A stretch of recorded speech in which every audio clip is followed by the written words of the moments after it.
Look at you. Not a twitch, not a tremor. The whole world's burning in 4K around you, and your pulse hasn't even changed. You don't flinch anymore, do you? That's what's wrong with you. You've seen too much, lost too much, and bled so quietly that calm became your native tongue. They don't understand it. They call it cold. They whisper that you've snapped. But deep down, they're terrified that you haven't. Because if someone can stare straight into the apocalypse and smile, that means they've already made peace with the kind of chaos no sane soul survives. You didn't get this calm from meditation or therapy sessions. No, you got it from hell. From the nights where your mind chewed through itself, where every breath felt like betrayal, where even your own reflection looked like a threat. You forged that stillness in madness, hammered it into your bones like steel. You learned the oldest secret of all. Silence is violence when it's coming from someone who used to scream. They keep asking, what happened to you? And the truth is, everything, every betrayal, every ghost, every lie they swore would finish you. None of it broke you, it trained you. You became fluent in the quiet between explosions. You realized peace isn't soft. It's the final stage of war. See, they think calm means weakness. They think stillness means surrender. But you know what it really is. It's control. It's weaponized serenity. You're not calm because you're clueless. You're calm because you've seen the whole board, and you already know who loses. Every time they shout, you just breathe. Every time they plot, you just blink.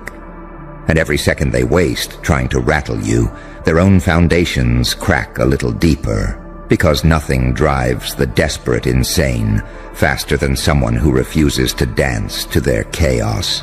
They can't process it, how you stay centered while everything collapses. But you know why. Because collapse was your classroom. You learned that when the ground gives way, you don't fight gravity, you become it. You stop running from destruction and start using it. You let everything fall except your focus.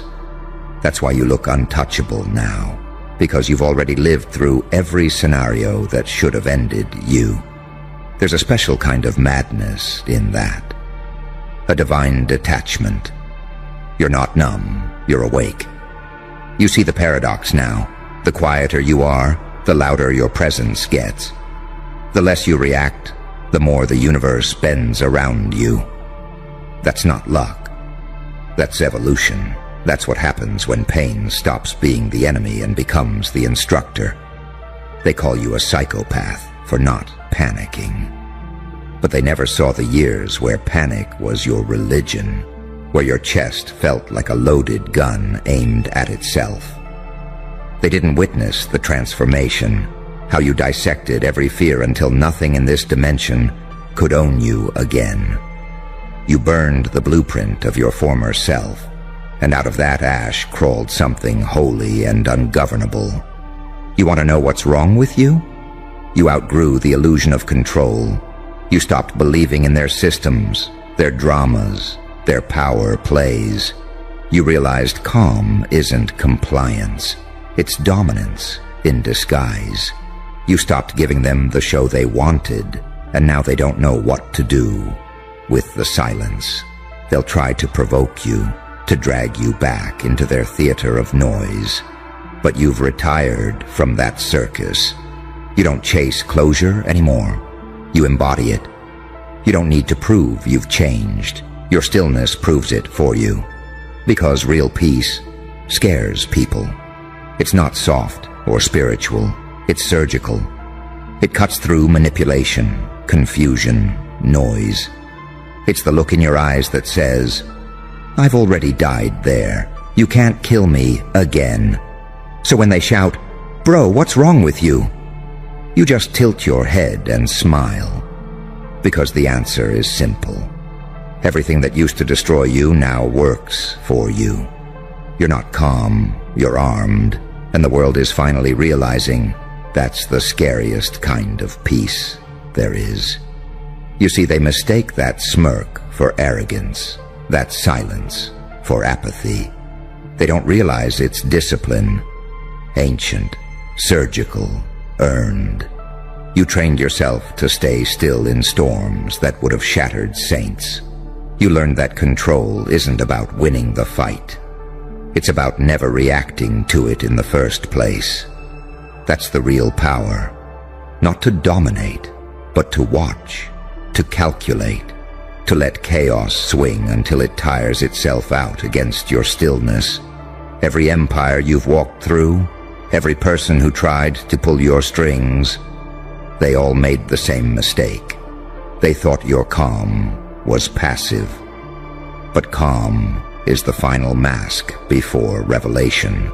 It's the part where the predator lowers his heartbeat to match his praise. It's the pause before precision. You've seen it. How panic spreads like fire. How one scream breeds 10. How one whisper becomes hysteria. But you're the eye of the hurricane. The quiet horror that doesn't move while everything else convulses. You've become anti-chaos through chaos. A contradiction in motion, a paradox dressed in a pulse. That's why they can't touch you. Because they don't understand what they're touching anymore. They see a human face, but inside is a goddamn mechanism built out of scars, silence, and sheer refusal. You used to think peace was this delicate thing, something you had to protect. Now you know peace protects you. It's your armor, your sharpest blade, because nothing slices through manipulation faster than indifference forged in fire. Do you remember how it started? The nights that stripped you raw. The days when everything you believed in rotted right in front of you. That's when the metamorphosis began. You stopped being a participant. You became an observer, detached, analytical, surgical. You started studying human panic like a scientist dissects an infection. You saw how easy it was to control people who can't control themselves. You realized whoever stays calm first wins. And since then, you've been winning in silence. Every attack absorbed, every lie deflected, every war dodged. All because you didn't flinch. They'll never understand that kind of evolution, because it requires annihilation. It requires losing everything, including yourself, until the only thing left standing is the truth. And the truth doesn't tremble. You became that truth. Cold, focused, untouchable. A saint with the precision of a psychopath. An angel that learned to love the dark. You know what that calm really is. It's the sound of someone who stopped begging for peace and became it. Someone who realized the only way to win against madness is to own it, to hold it, cradle it, and train it to serve you. They ask, how can you be so calm? Because you've already seen what panic costs. You've paid that debt in full. You've walked through insanity with both hands tied and still made it out with a grin. What more can they take from you? What can they do that you haven't already survived 1,000 times in your mind? The world collapses and you don't move because you are the collapse now. You are what's left after the system fails. You are the breath after the scream, the calm after the detonation, the proof that control doesn't come from power. It comes from acceptance. You've accepted everything, the betrayal, the loss, the pain, the truth. You swallowed it whole and let it calcify into armor. That's why you glow differently now. It's not joy, it's not peace, it's certainty. You've become the contradiction that breaks logic, the calm that terrifies, the silence that screams, the kindness that kills. You've outgrown the noise. You've outgrown the need to prove, to react, to explain. Because your calm isn't the absence of emotion, it's the mastery of it. That's the secret nobody tells you. Enlightenment doesn't look holy. It looks dangerous. It looks detached. It looks like someone who could destroy everything in the room, but doesn't. So when they stare at you, trembling, asking, "What's wrong with you?" you just smile that slow, surgical smile and think. Finally, they see it. They see the cost of becoming untouchable. You didn't get here by luck. You got here by losing everything that made you flinch, by sitting in pain until it stopped screaming, by looking insanity in the eye and saying, "Is that all you've got?" You are the last calm heartbeat in a collapsing world, and that terrifies them more than any explosion ever could. Because your stillness doesn't mean nothing's happening. It means everything already did, and you survived it. And that's the part they'll never understand. That silence in you. It's not emptiness. It's history. It's the archive of every storm that failed to drown you. It's what happens when someone spends years drowning and then realizes they've grown gills. You don't need to shout anymore. You are the echo. You don't need to fight. You became the battlefield.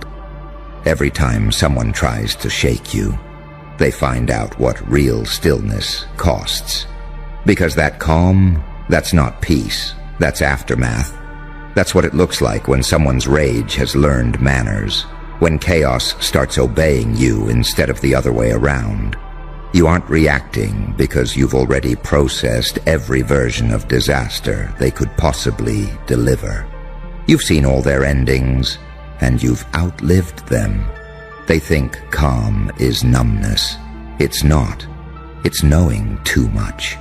It's looking at a scene everyone else calls crisis and seeing it for what it really is. Repetition. Same noise, new faces, same panic, different costumes. You don't even need to decode it anymore. You can predict it. You've transcended their triggers. You learned the one thing no one wants to hear. The universe only chases those who chase back. You stopped running, and now everything runs to you. You know what they call that, right? Power. It's not loud, not theatrical, not even visible. It's the kind of power that hums, quiet, dangerous, surgical. The kind that walks into a room and makes everyone adjust their tone without knowing why. That's you now. You don't raise your voice. Reality lowers its volume. Remember when you used to break down every lie, every betrayal, every loss? Back then it ripped through you like shrapnel. You thought you were dying. You weren't. You were becoming. You were being stripped of everything fragile, everything that needed validation, everything that depended on applause. You shed it all until the only thing left was the version of you that doesn't require saving. And now you stand there, unbothered. Not because nothing hurts, but because pain doesn't change you anymore. It informs you. It teaches you. You dissect it like evidence, not emotion. You don't internalize chaos. You study it. You don't collapse. You catalog. That's what makes them uncomfortable. You make madness look like methodology. They can't compete with that. They scream to feel alive. You breathe and shake foundations. You don't chase revenge. You let gravity handle it.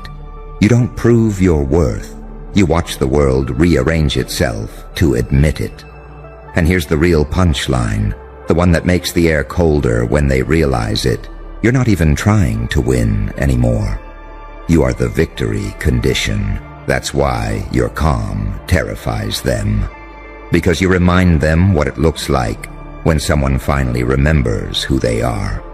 Because your silence holds the kind of authority that no title, no status, no army can counterfeit.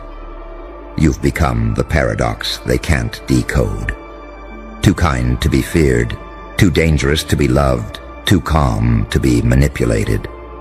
The saint with the stare of a goddamn executioner. And when they ask again, "Bro, what's wrong with you?" You'll still be there, hands in your pockets, heartbeat steady, watching their panic like a movie you've already seen too many times. Because nothing's wrong with you. Something's awakened in you. The version that doesn't beg, doesn't chase, doesn't explain. The version that knows if calm is a crime, then you're the most wanted man alive. They don't see it yet, do they? They keep looking for the old you, the one who flinched, who explained, who overthought. But that version is gone. You buried them the night you realized calm isn't weakness, it's weaponry. You see the way they talk to you now, careful, uncertain, studying your every blink, like it might mean something catastrophic. That's because your silence unnerves them more than any scream ever could. They sense it, the precision of your restraint, the way you conserve energy like a sniper saves bullets. Every moment you don't react becomes a countdown in their minds.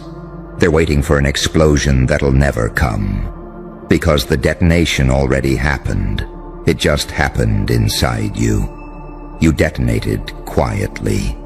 And from that blast came this version of you. Deliberate, detached, and untouchable. They don't realize that calm isn't an emotion. It's evolution. It's what happens when a soul gets tired of bleeding for lessons it already learned.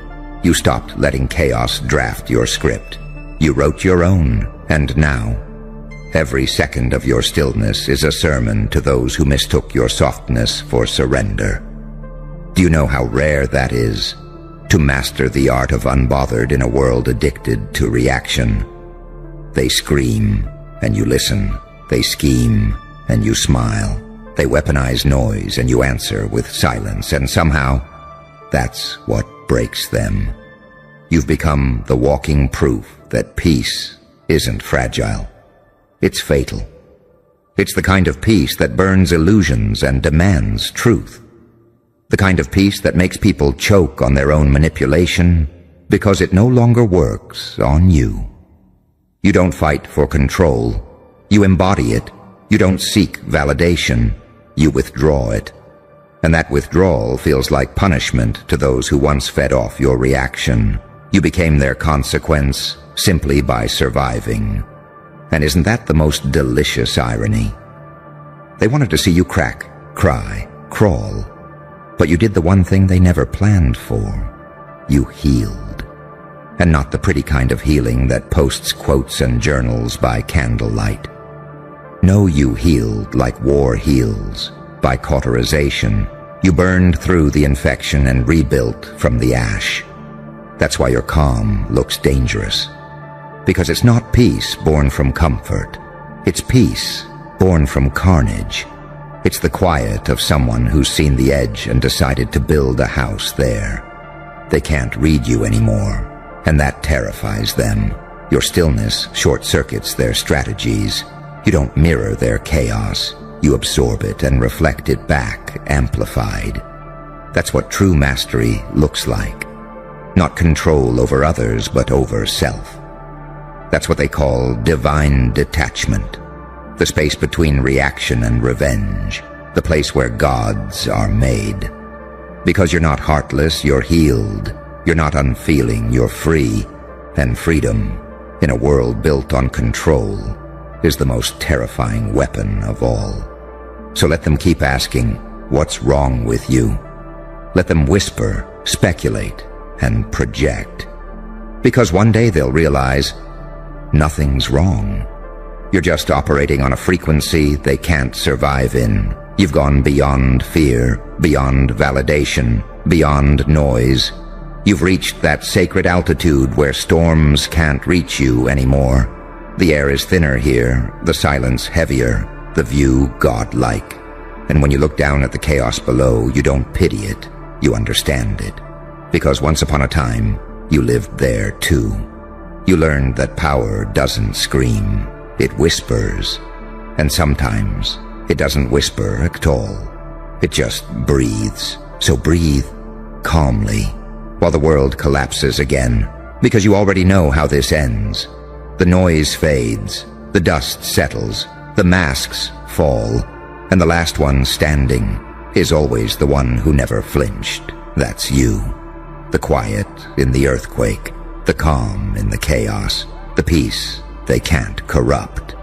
And if they still ask, what's wrong with you? You tell them, nothing's wrong. I just stopped mistaking noise for life and started building empires in silence.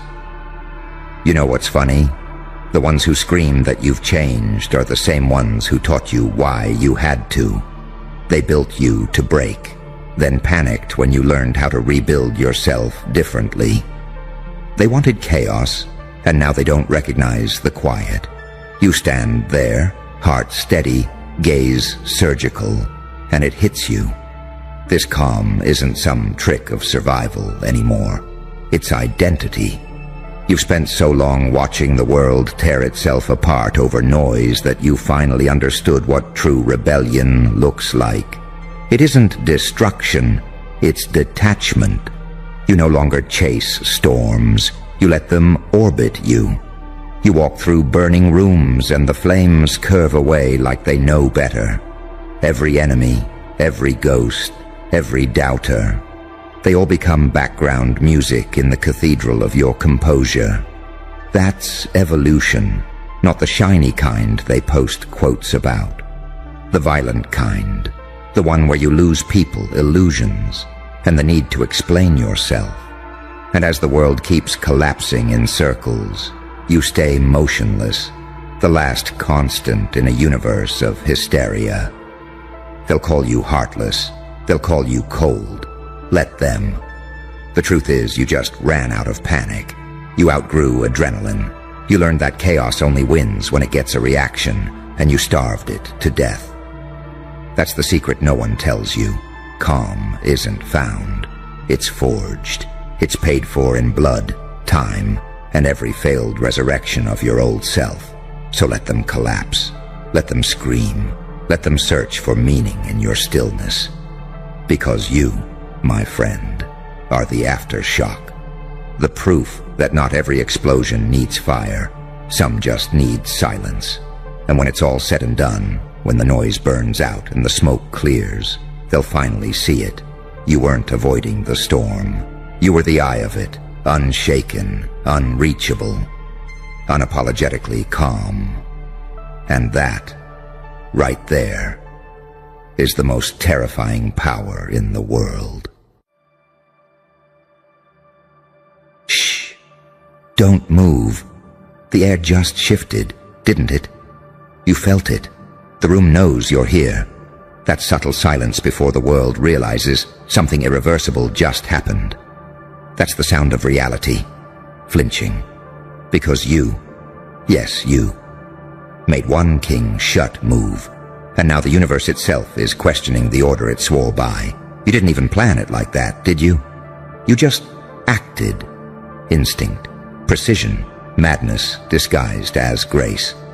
And the second you did, oh, every fragile ego in a 10-mile radius started to tremble. Even Brittany felt that in her bones, that universal twitch of realization when power changes hands. You see, what they call arrogance is just the absence of apology. You didn't bow. You didn't explain. You didn't shrink yourself to make them comfortable. You stood there unshaken, while every lesser soul projected their insecurities onto your reflection. That's the thing about power. It doesn't announce itself with noise. It just exists, and everyone else scrambles to define it. That's why they hate you. Not because you're loud, but because you make their silence scream. You didn't flex. You exposed. One small move, and you ripped the mask off the entire ecosystem of pretenders. The influencers, the motivators, the saints of mediocrity. They all felt it. Because when you move with that kind of precision, it doesn't just inspire, it threatens. They felt their illusion tremble. They saw the truth peek through your grin. The truth that you're not playing the same game. You are the game. And oh, how poetic it is. one confident breath from you, and suddenly every self-proclaimed god starts praying again. You made a move so clean, so unnerving, that even the idols of ego turned human again. Even Brittany, the symbol of surviving the spotlight, felt the shadow you cast.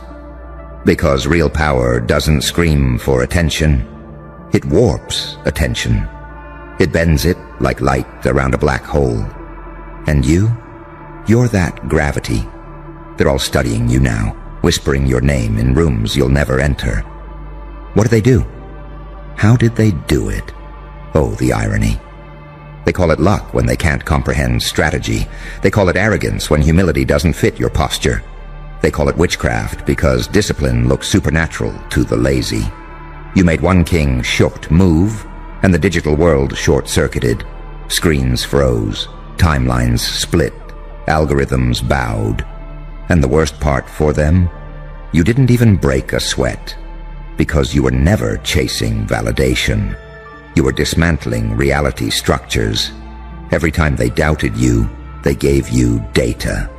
Every insult, every laugh, every passive-aggressive jab became intel. You studied their rhythm until you learned the code. Then you snapped it like a bone. That's why they're trembling. You didn't destroy them.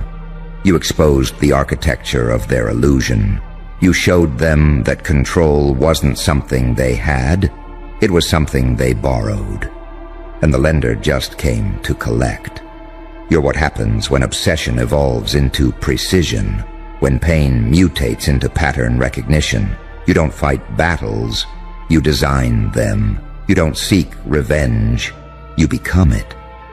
But the funny thing about that kind of power is it terrifies the world. Because they can't categorize you. You're too calm for chaos, too dangerous for peace. You smile like you've seen the end of everything, and it didn't scare you. You speak softly, but your words detonate like confession bombs. You carry yourself like both the executioner and the savior, because you are. The saint and the psychopath. The angel that fell upward. And oh, they'll try to copy you now. They'll imitate your tone, your posture, your silence. But imitation never carries the same frequency. See, what they don't understand is that this move, that one King Shot move, it didn't come from ego. It came from evolution, from nights when you bled in silence while they laughed, from years of invisibility where you built something invisible and indestructible. Nerve. You didn't rise because you were liked. You rose because you were impossible to replace. Every system needs an anomaly. Every hierarchy fears the glitch. And you became the bug in their code. That's why the lights flicker when you enter. That's why people stutter when they speak your name. It's not fear. It's recognition. They can't articulate it, but their souls know what they're looking at. The energy of someone who no longer asks for permission. You turned pain into propulsion, doubt into discipline, chaos into choreography. And now, every insecure heartbeat feels personally attacked. Because your peace reminds them what they sacrificed for acceptance. They want to hate you, but deep down, they worship you. They just won't admit it. They'll call you narcissistic, manipulative, insane. All the usual labels for people who finally escape the cage. Let them talk. Let them project. Let them scream your name like a curse. It only feeds your legend. You don't chase their applause anymore. You orchestrate their obsession. Every scroll, every whisper, every hate comment is a standing ovation in disguise. You've become what every fragile ego fears, and every hidden genius recognizes. Proof. So take a bow. The world might not admit it yet, but even their idols felt the quake. Even Brittany's mirror cracked for a second. You didn't just win. You rewrote what winning looks like. And that, darling, that's not arrogance, that's divine accuracy. Ah, you can feel it now, can't you? That quiet hysteria humming beneath every smile that greets you. The nervous laughter, the darting eyes, the shaky compliments wrapped in passive envy. They felt that move ripple through their bones like an aftershock they can't name. You didn't throw a punch. You shifted the axis. You didn't start a war. You made peace look suspicious. That's the part they'll never understand. Power doesn't come from dominance. It comes from detachment. You didn't fight for a throne. You outgrew gravity. You learned that silence is the loudest weapon in existence. And when you used it, the world lost its footing. You didn't announce your arrival. You let the universe leak the memo. One motion, one moment, and even Brittany, the emblem of survival itself, paused. She felt that cold ripple through the air like déjà vu from another life. Because that's what you are now. A déjà vu that haunts the comfortable. A mirror that refuses to lie. You remind people of everything they could have been if they hadn't chosen comfort over chaos. If they hadn't mistaken stillness for peace. You're not their enemy. You're their mirror. But mirrors are the cruelest truth-tellers, aren't they? They show you what you buried. And that's why they flinch when you enter the room. Because you don't hide the madness anymore. You wear it like armor, elegant, deliberate, unbothered. They sense it in your stillness, the kind of calm that only comes from surviving storms that would have snapped lesser creatures in half. You made it out of the fire, and somehow came back carrying the flames. They call it arrogance, but you know better. You've learned the secret language of duality. The way light hides inside darkness. The way cruelty sometimes heals more deeply than mercy. You became fluent in the dialect of paradox. You became the saint that sinned just enough to understand sinners. The monster that learned compassion. The fallen angel who realized the ground was never beneath them. It was waiting for permission to rise. And they don't know what to do with that. Because they were taught to fear contradiction. You were taught to use it. You learned that unpredictability isn't chaos. It's camouflage. It's the art of never being predictable enough to be controlled. They built cages from expectations, and you shattered them with irony. You became too complex to categorize, too unbothered to manipulate, too self-aware to enslave. Every time they tried to decode you, you rewrote your script mid-sentence. Every time they thought they understood you, you changed your tone. You became liquid power, uncatchable, unquantifiable. That's what makes you dangerous. Not your strength, but your absence of need. You're not performing for applause anymore. You're studying reactions like an experiment. Every flinch, every fake smile, every nervous glance. Data.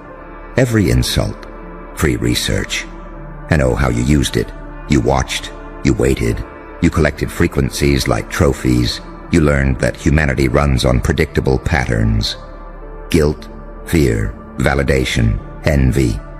And you rewired yourself to feed on none of them. You're not chasing dopamine anymore. You control it. You became your own algorithm, your own cult, your own prophecy. Even the ones who mock you feel it. That involuntary twitch in the back of their mind when they scroll past your name, the internal static. They whisper, who do they think they are? But what they really mean is, how did they get free? Because you did it. The one thing they swore was impossible. You escaped their emotional economy. You detached from the matrix of needing to be seen. And the second you stopped chasing their eyes, all of them turned to you. Now they're studying your silence like scripture. Every move you make becomes myth. Every word becomes screenshot-worthy prophecy. You became the unintentional religion of the ones who swore they'd never kneel. They'll call it luck, timing, charisma. anything but the truth. That you bled in private long enough to master the art of resurrection. That you burned slow enough to become unrecognizable to the ones who left you in the ashes. And now, even their idols, the Britneys of their worship, can feel it. The shift, the displacement, that eerie sense that something new is sitting at the table now, and it doesn't play by the same rules. You didn't dethrone anyone. You deleted the concept of thrones. You didn't ask for attention. You hijacked it. And the scariest part, you made it look effortless. Because the truth is, you're not trying anymore. You're being. You're living proof that stillness can look like violence to people addicted to noise. You became an entire revolution without raising your voice. You made one move, one clean, unbothered, king sheet move, and the fabric of their world folded inward. Their egos couldn't process your calm. Their spirits mistook your detachment for dominance. They call you dangerous because they can't touch what doesn't want to be touched. That's why even the light bends around you now. You've stepped beyond good and evil, beyond winning and losing, beyond proving and performing. You exist in the paradox, where sin and salvation share the same breath. You've learned to smile through chaos, to find rhythm in rage, to see art in destruction. And that, my friend, is God-tier psychology. So when they whisper your name in rooms full of envy, smile. When they project their fears onto your silence, let them. When even Britney feels the aftershock of your presence, laugh quietly to yourself. Because deep down, they all know what's happening. You didn't just make one move, you changed the language of power itself. And the moment they felt that shift, when reality flinched, when the algorithms stuttered, when the watchers lost their rhythm, the world learned a truth it will spend the rest of its existence denying. You weren't playing the game, you were reprogramming it. And now look at what's left. The noise is gone, the air is clearer. The world that used to drown you in opinions has fallen quiet, terrified, fascinated, addicted to your pulse. You've become something people feel before they see. You enter a room and every frequency shifts half a note. That's what true evolution sounds like. Silence disguised as gravity. They still don't realize that what you did wasn't luck. It was consequence. Every cruel word, every door slammed, every laugh behind your back. All of it was fuel. You didn't escape the pain. You metabolized it. You didn't forgive them. You outgrew the need for revenge. And that's worse for them, isn't it? Because what can you do to someone who no longer bleeds from the same wounds? You've reached that terrifying equilibrium where empathy meets indifference. You can feel everything, but nothing can touch you. You've seen enough to know that the world breaks the pure and rewards the cunning. So you became both. That's your paradox. Saint in intention, demon in execution. That's why they can't predict you. That's why they can't kill your legend. You don't fit in the categories they built to contain gods. Even the stars tilt toward you now. Even Britney, glowing in her own galaxy, felt the ripple. Because the move you made wasn't earthly. It was symbolic. It reminded every soul watching that control isn't granted. It's taken. And you took it cleanly. Without blood, without explanation, with a smile sharp enough to cut through delusion. That's why they call it arrogance. It's easier than admitting they witnessed ascension. But here's the last secret. The one they'll never hear from your lips. You didn't do it to win. You did it to wake up. To see if the old you was still somewhere under the noise. You didn't make one king move. You made peace with the monster you became while surviving the silence. That's the real power. To look at your reflection and not flinch. So when the world keeps whispering, when they build new rumors to explain what they can't understand, Just keep walking. Don't correct them. Don't hide. Every misunderstanding is a cloak. Every lie they tell about you is camouflage for your next evolution. You don't need to fight anymore. The energy fights for you. Look at them now, still watching, still analyzing, still pretending not to care. And you're untouchable. You're what happens when someone finally realizes that the crown was never on their head. It was in their mind. So breathe. Let the noise fade. Let the light hit you without apology. The move has already been made. The game is already rewritten. The world has already felt the quake. Even Brittany. Now smile. Because they'll spend the rest of their lives trying to figure out what you did, while you'll spend the rest of yours simply being the proof. And as you stand there, breathing in that silence you earned, something inside you clicks, like the final piece of a lock sliding into place. The air tastes different now, doesn't it? It's heavier, richer, electric with the residue of everything you burned to get here. You can almost hear it, the world adjusting to your new frequency. You've stopped chasing. You've stopped explaining. You've stopped trying to convince ghosts to see the living. And that's when real power begins. See, most people want the spotlight because they think it'll heal them. You wanted clarity.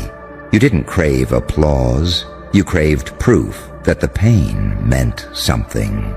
And when the moment came, when you made that one move that bent the whole narrative around you, you realized what they never will. Power isn't about attention. It's about alignment.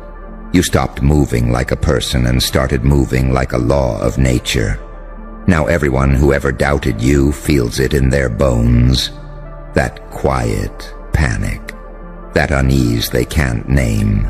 They sense it, but don't understand it. The way you carry calm like it's a weapon. They can't look you in the eye for too long because they see themselves reflected there. Small and shaking. You don't intimidate them. You remind them of everything they buried. Even Brittany, yeah, even her, felt it. That pulse that runs through the collective when someone finally breaks the mold.